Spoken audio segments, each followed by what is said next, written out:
My name is Paul Timmons. I'm the Career Services Director in the College of Liberal Arts, which means that I work with a team of experts who help CLA students clarify their career plans, secure internships or other experiences that will help them build their resume, and find jobs or get admitted into graduate school when they graduate. One of the things I love about my job is that every year I get to see our new grads cross the stage at graduation and begin exciting careers. Some begin positions in Minnesota's Fortune 500 companies like Target or General Mills. Others pursue rewarding positions in government or nonprofit organizations. And still others head to law school, medical school, or other graduate programs. When I think about many of the most successful graduates I've known, one thing stands out in my mind. They didn't wait until their senior year to begin thinking about their future. If you're a freshman, your future full-time position probably seems like it's a long ways off. But you're in a great position now to take some small steps that will help you land a better job when you graduate. One of those steps is to develop a strong resume that you can use when you apply to part-time jobs or internships. You might have written a resume before, but now is a great time to create a new version that shows the skills you're gaining as a student at the University of Minnesota. Even if you've written a resume before, I want you to think for a minute about why you write one in the first place. A resume is not meant to be a complete listing of everything you've done in your life. Instead, I find it helpful to think of a resume as being a little bit like an advertisement in a magazine or a newspaper. Ads don't tell you everything that you need to know about a product, but they catch your attention, and they help you understand the key characteristics of the product. And if they work, they make you want to learn more. This is a little like a well-written resume. It should explain the key skills and experiences you have so that you can use it to introduce yourself to a potential employer and to make him or her want to learn more about you by offering you a job interview. You might have learned some resume rules in the past. Generally, you really can break any of those rules if you have a good reason, except there are a few rules that are absolutely unbreakable if you want to keep your resume out of the trash. Your resume can't have even a single typo or misspelled word. This shows a lack of attention to detail, and if an employer has other candidates, she'll move on to them almost immediately. Have someone proofread your work. I'll tell you later how to connect with the CLA Career Services staff so they can help proofread your resume and offer suggestions. Also, don't exaggerate or lie on your resume. I've seen too many cases where candidates have been caught embellishing their resume and where those candidates were embarrassed at their job interview or, worse yet, later fired from their job. Just make sure your resume contains accurate, positive information that will help an employer understand your best characteristics. The best way to start your resume is to outline what you want to include, including a few basic categories, but realizing that you might choose to add other categories later. Take a look at this sample, which is from a real U of M student. I've just made up a fictional name for her. Let's walk through the main parts of her resume. At the top of the resume is a heading which includes all the basic information an employer would need to contact you. Generally, your heading should include your name in a font size that's slightly larger than the other text on the page, your mailing address, a phone number you can be contacted at, and make sure you have a professional sounding voicemail introduction, and finally, an email address. The next section in our sample resume is an objective.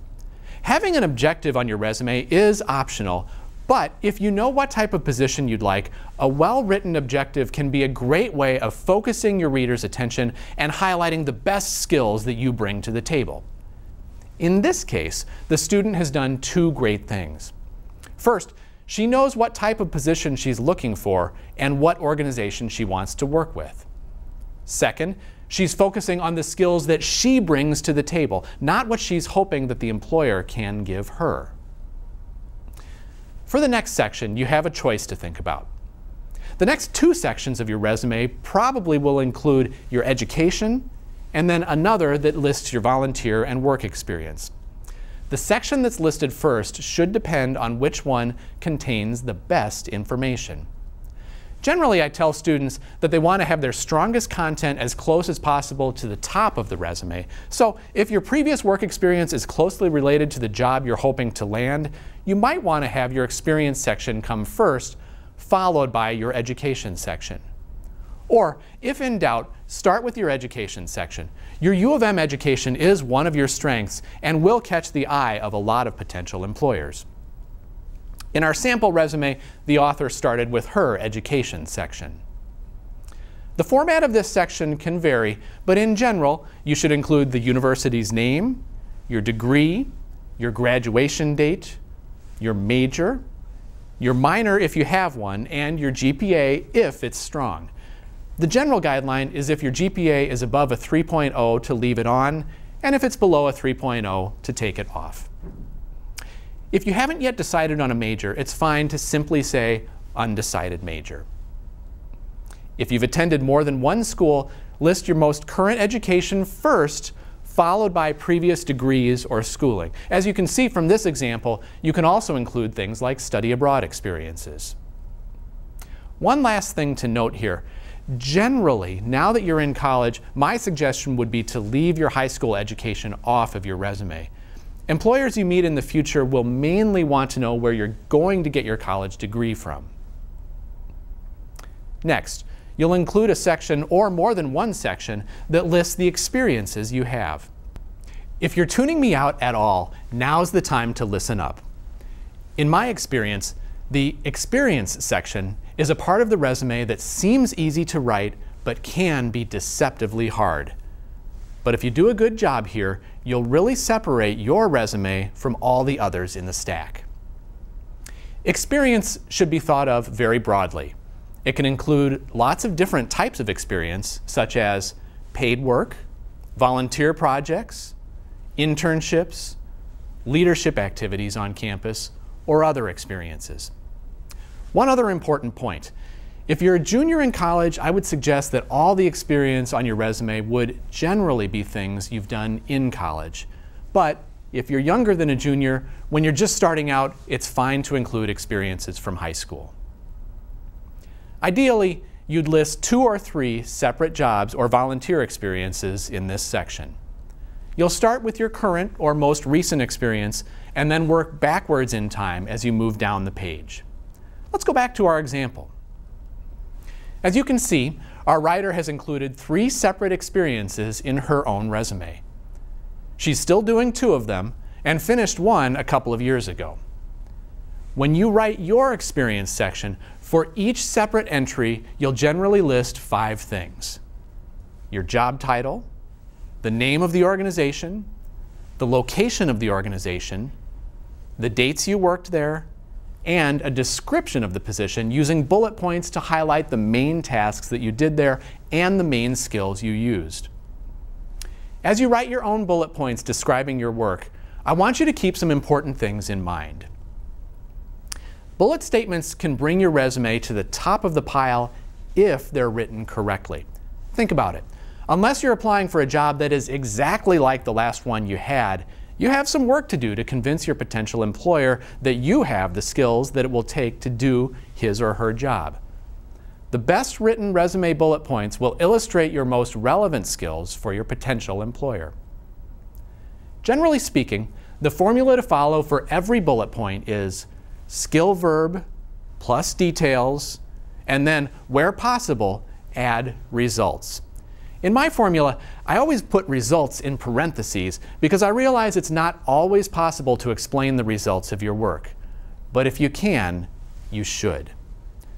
One of the bullet points used in our sample resume reads, "Tutor English and literacy to Spanish-speaking immigrants to help with job advancement." First, use an action verb to start each bullet statement. Use a variety of different verbs and make sure to avoid vague words or phrases like worked, duties included, or responsible for. Instead, think of active verbs that convey the skills that your future employer can really use. In our sample, you can see that the verb tutor is used.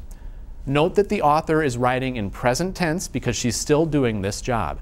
If it was a previous job that she was no longer doing, she would use past tense. When you're writing your own skill verbs, click the link at the bottom of the screen if you'd like to see an extensive list of verbs to help you think about possible verbs to use.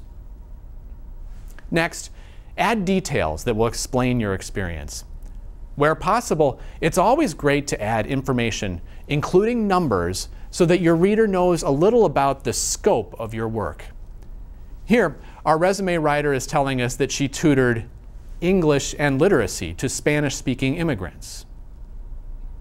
And finally, in the last part of the formula, you add information about the results of your work. It might not always be possible to list results, but you should really try to. After all, this is where you can tell your reader how effective you were when you were using your skills.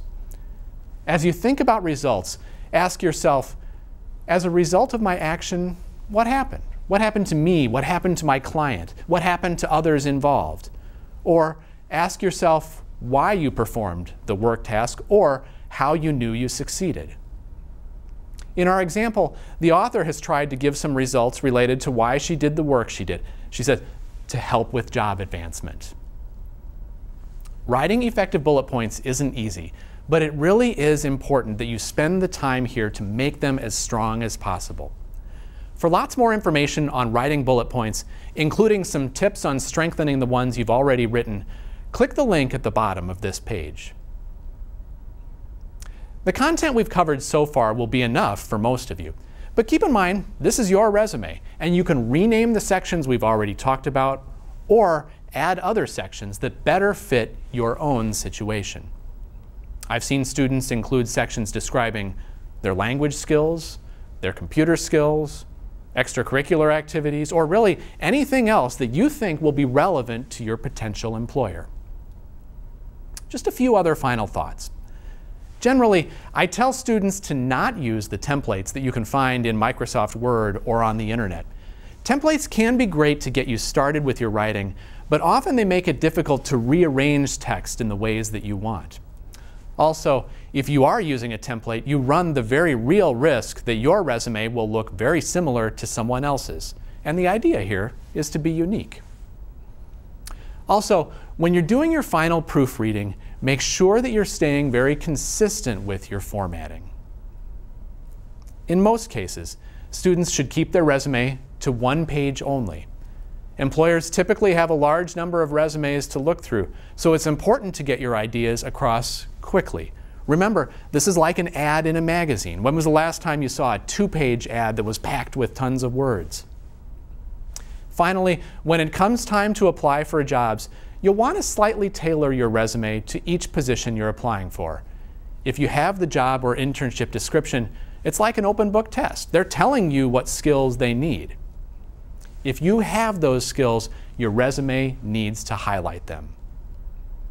You've already seen one sample resume from Sanford Centennial, and here's another one from Elliot Burton. Again, it's a real student's resume. I've only changed her name.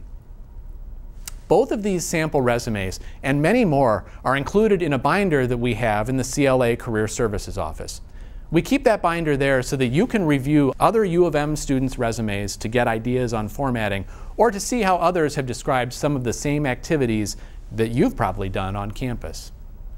That binder is available for your use in the CLA Career Services office in room 411 of the Science Teaching and Student Services building. When you're working on your resume, remember, you're not alone. The staff in Career Services is willing to help. One of the best things that you can do for your resume is to stop by our office to have your rough draft reviewed. We have peer advisors who are specialists in helping CLA students with their resumes. They're available to help you Monday through Friday from 9 a.m. to 4:30 p.m. and no appointment is necessary.